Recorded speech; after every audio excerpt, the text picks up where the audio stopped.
emitir as minhas opiniões sobre esse lamentável episódio. Zé Dirceu, ícone do PT, é um criminoso reincidente que por mais de uma vez tentou subverter a democracia para que seu partido se perpetuasse ilegalmente no poder. Dirceu foi um agente protagonista dos escândalos do Mensalão e do Petrolão e nunca se desculpou por seus crimes contra a administração pública. Em abril de 2022 e fevereiro de 2023, o STJ, portanto, terceira instância do Poder Judiciário, condenou Zé Dirceu a penas que, somadas, ultrapassam 30 anos de prisão. Os crimes pelos quais o ex-presidente do PT foi sentenciado são corrupção passiva e ativa, lavagem de dinheiro e associação criminosa. Sim, eu concordo com você, telespectador. É um absurdo que um senhor com essa ficha corrida não esteja atrás das grades. Mas ainda mais assintoso é o Senado Federal estender o seu tapete vermelho e receber com toda a pompa um delinquente condenado que está cumprindo 3 décadas de pena por corrupção, ainda que em regime aberto. E sabe qual era a tarja da TV Senado enquanto esse senhor discursava? Senado celebra democracia brasileira. Uma afronta ao bom senso, um deboche com o povo e uma vergonha para o Congresso. Não existe democracia sem respeito à lei. O pressuposto básico da convivência democrática é justamente a obediência à lei, especialmente à lei penal e principalmente se você é um servidor público. Portanto, um corrupto reincidente não deveria ser prestigiado dessa forma em uma casa legislativa. Guardadas aí as devidas proporções, é como se um condomínio homenageasse o ladrão dos seus apartamentos. Não faz sentido nenhum e é ultrajante. Portanto, ao retornar à cena do crime, o Zé Dirceu não está celebrando a democracia brasileira. Ele está, sim, celebrando a democracia brasileira.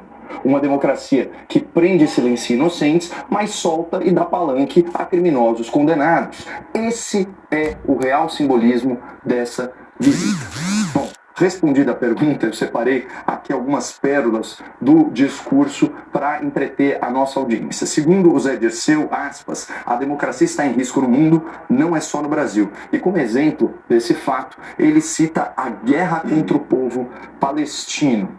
Bom, só para restabelecer a verdade, a guerra é de Israel, uma democracia parlamentar, contra os terroristas do Hamas, que, por sinal, instauraram uma ditadura na faixa de Gaza desde 2006, perseguindo minorias, torturando dissidentes e matando opositores. O Dirceu também disse que o Brasil precisa de uma revolução social e que não há nenhuma razão para que 20 milhões de pessoas passem fome no Brasil. Vejam só que dado impressionante que ele citou.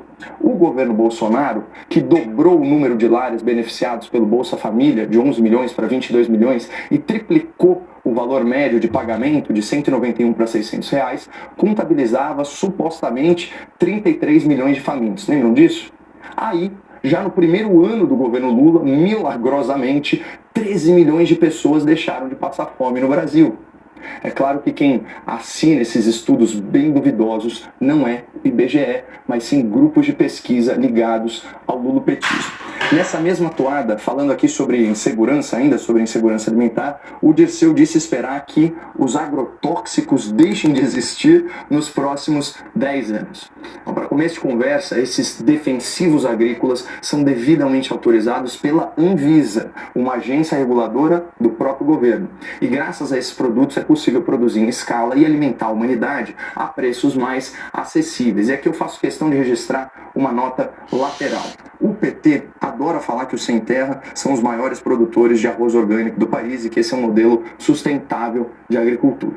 Pois é, isso não é verdade. Manchete da Folha de São Paulo de janeiro desse ano. Arroz orgânico do MST tem produção quase irrisória, mas virou marca simbólica. Segundo o Instituto Rio Grandense do Arroz, o grão orgânico do sem terra corresponde a apenas 0,5% da produção do Rio Grande do Sul. São cerca de 5 mil hectares de um total de 865 mil hectares plantados do grão.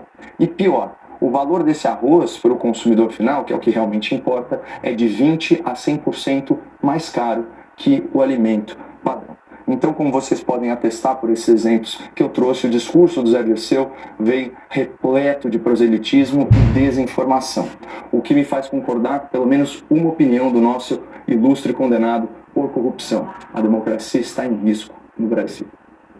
Zé Eduardo, concorda com Caio?